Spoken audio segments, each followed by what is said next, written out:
What's good, Aces? Welcome back to the channel. I hope that everybody is having a wonderful Monday. So I'm getting caught up on all of my content once again. This is last week's episode, but I will make a separate video for the recap of the newest episode of Real Housewives of Atlanta. But let's get into this Rebirth, Chapter 3. When I tell you that I absolutely love Grenada, I've never been, but I definitely want to go. So the episode opens with the ladies. They are, recapping last night. They said it was Real Housewives gone wild. Everybody was dancing and drinking after they found out that, Shiloh, Shamia's daughter, was basically just left alone, in like a cold crib by her nurse. Um, you know, and when Shamia's husband, Gerald, called her in the car and told her, Shamia was crying. And so everybody was comforting her. And they started taking shots. And, as the night progressed, just to, try to get Shamia's mind off of everything, they turned up and they were having a great time in Grenada. So, Phaedra's like, I don't know, somebody might have got me pregnant. Cynthia might have got me pregnant. I might have got her pregnant, just clowning and laughing. So while the girls were at breakfast, they're like, this is the first time they really had a good time in Grenada. However, Drew clocked Britt and she said that, while she's an actress, she said that Britt was giving her the performance of a lifetime because she was talking about how much she loved Shamia, how much she was there for her. But it's like, girl, on one hand, I get it. But on the other hand, Shamia was going through a lot. So everybody was trying to be there for her. And so Angela says, she didn't realize that Brittany and Kelly were not that close. And we'll find out, of course, later they end up falling out, but they're just drifting apart because of the whole glam squad. And it's initially Kelly's glam squad, but Brittany, kind of came through and asked to use the team. But essentially, Kelly thought that she was just overstepping her boundaries. Like it wasn't a one-time thing. She continuously asked her to use the glam squad. So Kelly had a problem with that. So Shamia FaceTimes her mom. We see Mama Morton there. And Mama Morton is telling Shamia, the whole situation that happened with Shiloh, that, when she even walked down the hall, she could feel how cold it was, that Shiloh didn't have a blanket. She was just left there, basically almost naked. And she said that, she picked Shiloh up and she said, God is my witness, it took me an hour to get, Shiloh back warm. And I'm just thinking like, oh my goodness. And Shamia's asking like, well, what was going on with the nurse or, the nanny? And she said, oh, well, she was dressed like she was going to the North Pole. She had on, a whole sweater and sweatshirt and, a heated blanket and all this other stuff. And it's just like, on one hand, it's one thing to just have something slip your mind, but it's a whole nother thing when you're dressed down to the nines, or like Mama Morton said, for the North Pole, and then leave a helpless, defensive baby or defenseless baby, to their own devices. Shamia, in her confessional, she was saying, how scared she is because she's always having to take Shiloh to the hospital because she's just, that frail and her immune system is, so vulnerable. So they definitely need to get rid of this nurse and hire somebody else, hopefully sooner rather than later. So then we see Cynthia and Portia with this hat that looks like it's made with a whole bale of hay, honey. But the hat is artistic, you know what I mean? So I have to give it to her. So they're on the bed and just talking about how much they had a great time last night. And so Phaedra comes in and, she's talking about how she loves to go to sleep to crime shows, which in my opinion, that matches Phaedra's personality, right? Like, not only is she a lawyer, but she's also a mortician. So she loves all the like, gruesome, just things that have to do with passing and unaliving. She said that she loves to go to sleep to a good, gruesome story. Now, one thing I will say that was really funny is that Phaedra said that, that the Africans, because they was asking about Shami and the donations, she said, child, that the Africans have a starter kit with a Rolls Royce, a diamond studded watch and Ferragamos. Okay, that was funny. She goes into how Atlanta has all kind of scammers, child. She calls it Scam Atlanta. She says she has to run a background check because you never know, honey. You never know. Folks will try to trick you or treat you in Atlanta, so you got to be careful. So everybody in the ATL, let me know if that's true. But if y'all plan on making a trip, you know what I mean, keep your head on the swivel. So Phaedra comes in and drops the tea about the glam squad that Kelly had initially, suggested that it would be cute for Brittany to get with her glam squad. But then she felt like Brittany kind of overstepped her boundaries and was constantly using the glam squad for, herself, just outside of Kelly's knowledge even. And so Kelly felt a little slighted by that, and the girls are like, yeah, this is, a bit of drama. And Phaedra, starts talking about how they want to have fun and not have to be, feeling like they're always on guard all the time. So, and then they start talking about, inverted body parts, child. Embarrassing poor Cynthia. She's, oh my gosh, they are so funny. But yeah, they're having a key about that because one of Britt's, her upper region almost came out, so they were comparing it to Cynthia, and they're like, "Oh, yo downstairs is hanging with the KKK." She's like, "I have a hood." Okay, they are hilarious. So we see, even in the top right corner of the picture, the next scene is with Britt and Kelly talking about her lawyer that she has. She got a call from her attorney, and is it me? Because something I'm always picking up on this, but I feel like Atlanta specifically, like they are always getting like bombarded with calls on trips. Like I never see the other franchises like New York or Orange County or Beverly Hills. I don't see any of these ladies getting calls from like their attorneys or sick children or anything like that. Not saying that, of course, she should have been told about Shiloh, but just in this trip alone, I feel like, family and like businesses and all these people are just bombarding these ladies on this trip to Grenada. And it just stood out to me because that doesn't happen on the other franchises. But anyway, so they're talking about the donations, aspect as well. And Brittany was just trying to convey that she was hurt a little bit that Kelly didn't have her back, and Kelly was just, I think they're both hurt and they don't know how to communicate that well with each other.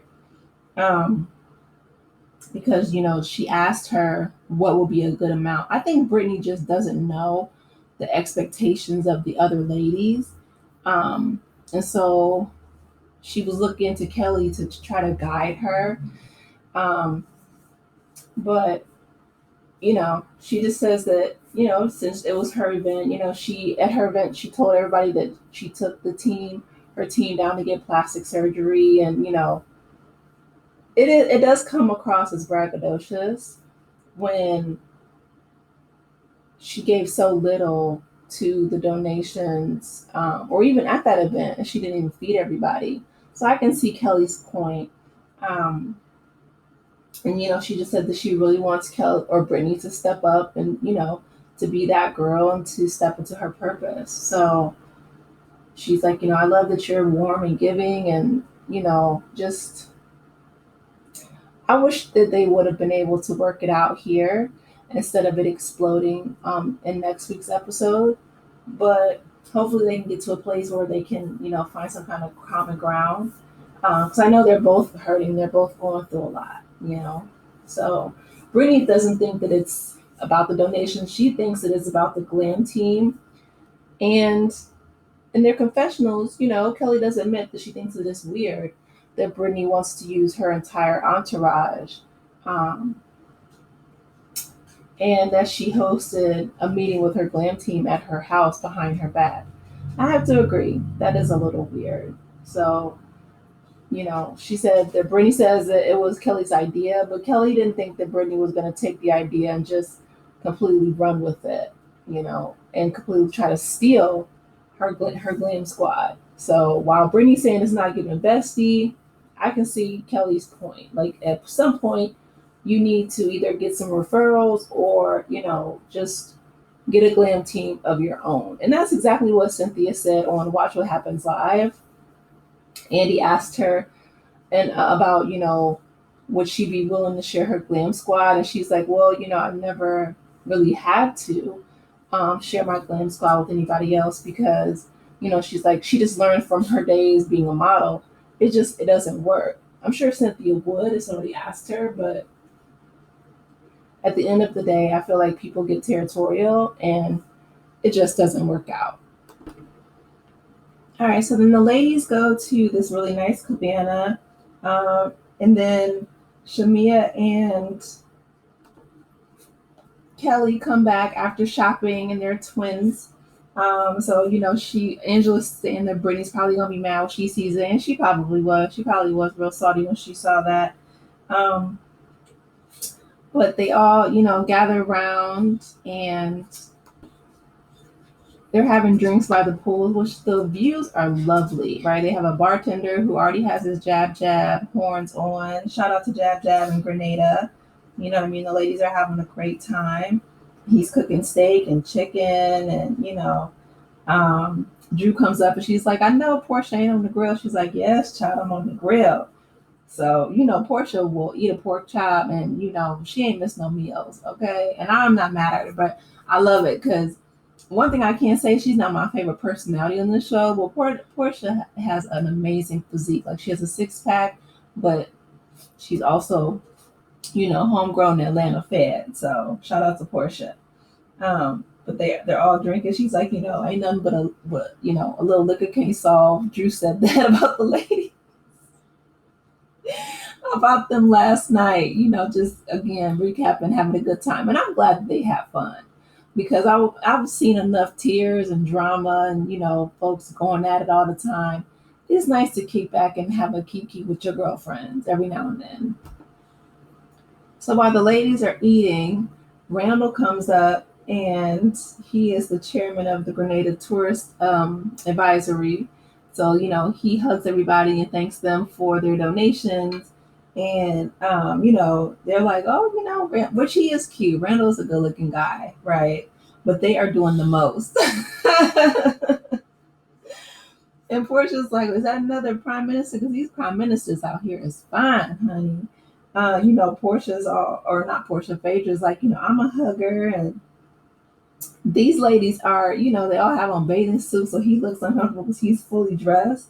But, she said the Randall smelled like a piece of heaven. And, everybody's talking about how bow-legged he is. I'm like, Lord. Oh, my goodness, it's a mess. But Brittany finally comes out, and they're, again, talking about the donations. So she's looking around, crazy because she donated the least. I'm sure they didn't probably say that while Randall was there. But, he's inviting them to Jab says, we're going to have a drink later.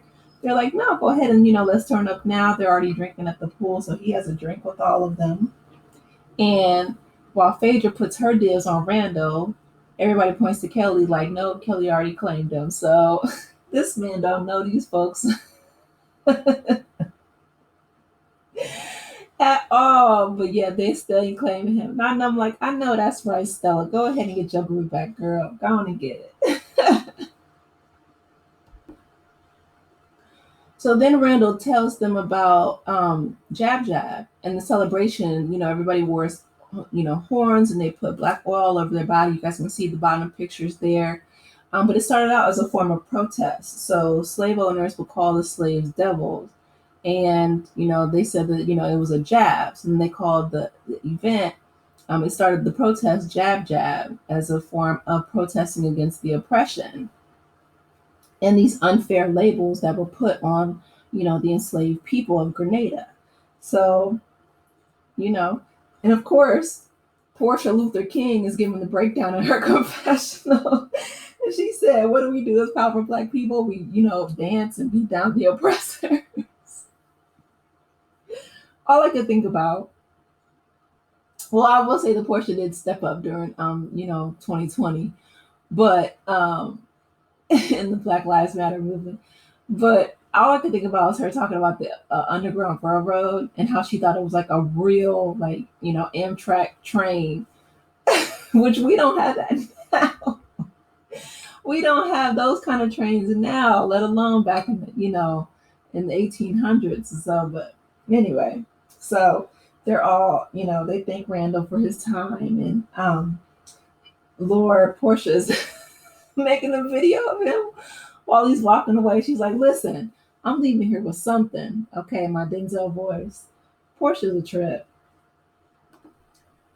So Kelly lets the ladies know that she has to go and call her attorney, that her ex-husband or soon-to-be ex-husband, because they're still not divorced. But Mark hasn't responded in 2 weeks, and she's had to get multiple attorneys, or he's had to get multiple attorneys. And Drew chimes in. She's like, Ralph has had to get three. Mark's had to get six, which is crazy. But they find out that they have the same anniversary, August 21st. So, in Phaedra from the cabana, she's like, well, that's not a good sign. Which, I mean, it is what it is. It's just a day, but it's unfortunate that, they both have the same anniversary. Now they're both getting divorced. So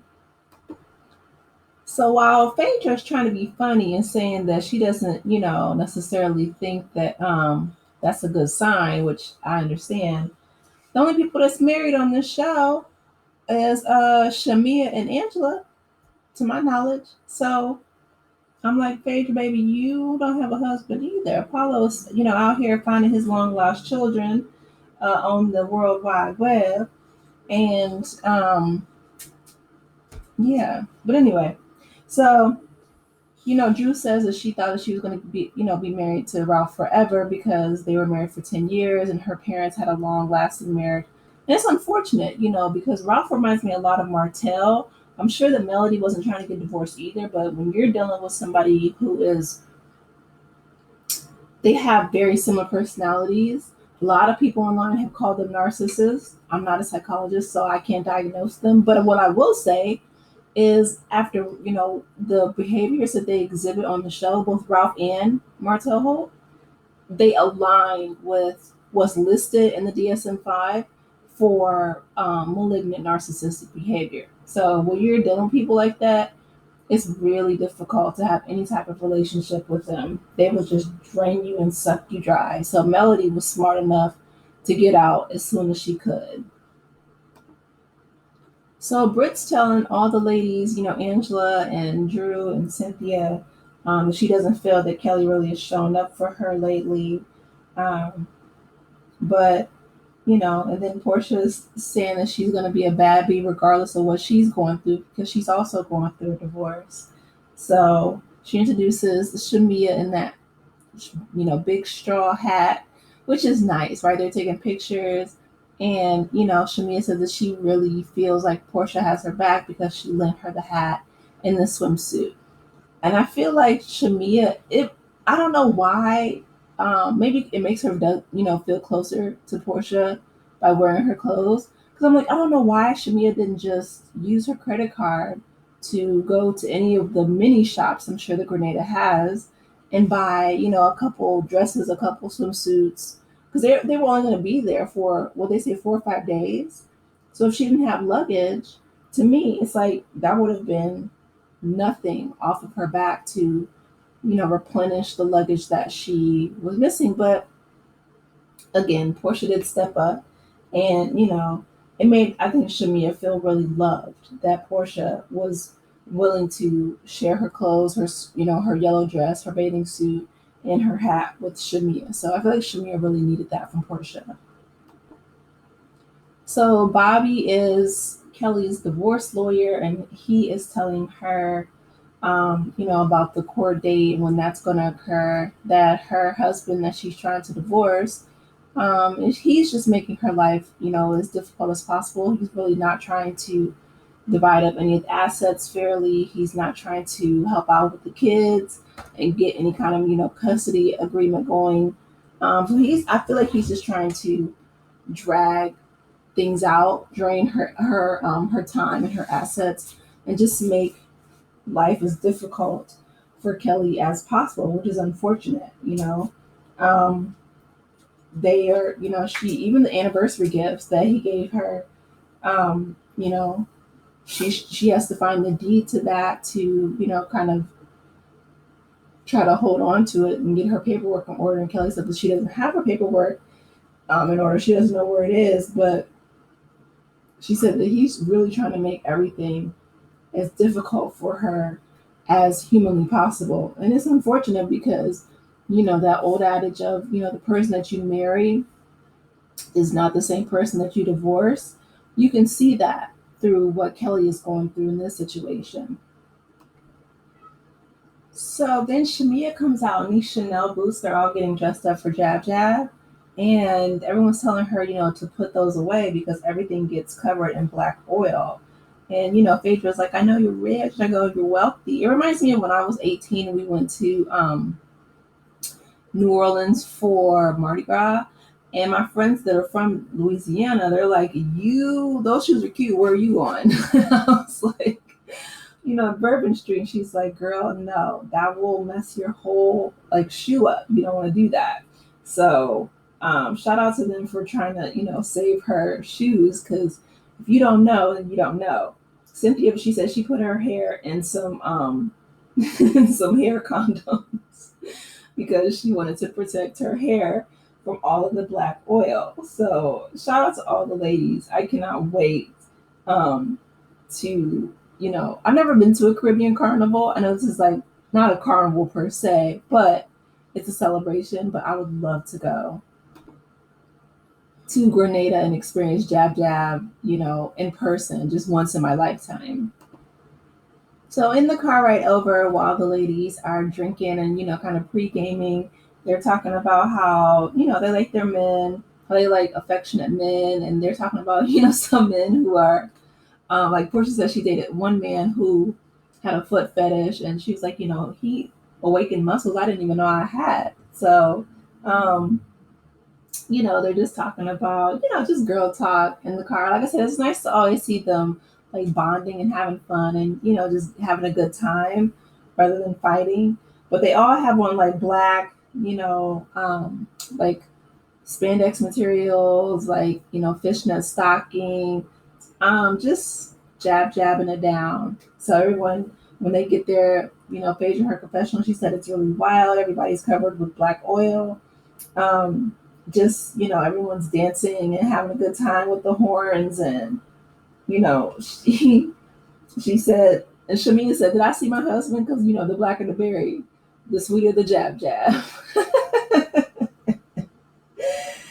And so Phaedra was talking about how the men are on fire in more ways than one. She said that she's ready to get burned. One man lifts her up and puts her, on the table and was dancing with her, the slow wine. And she's like, oh my goodness, I'm a Christian, But they look like they having an amazing time. I wonder if they saw Randall there. I don't know. I didn't see him on camera again after that, but it does look like it's an amazing time. So after Jab Jab, the ladies are packing up to go home. And,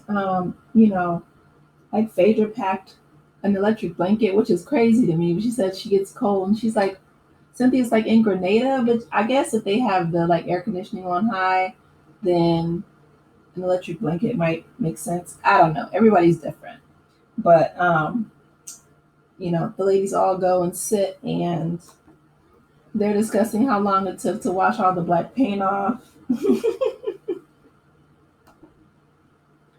So Brittany went and helped, Phaedra get all the black paint off of her because she said, after you have a baby and, she said the midwife will come and scrub your back. She's like, that's how Brittany was scrubbing her back, which was nice, right? Because you want to get all the black paint off of you before or just after the night's over. So that was nice of Brittany to help Phaedra get everything off. And vice versa, I'm sure she probably scrubbed her back as well.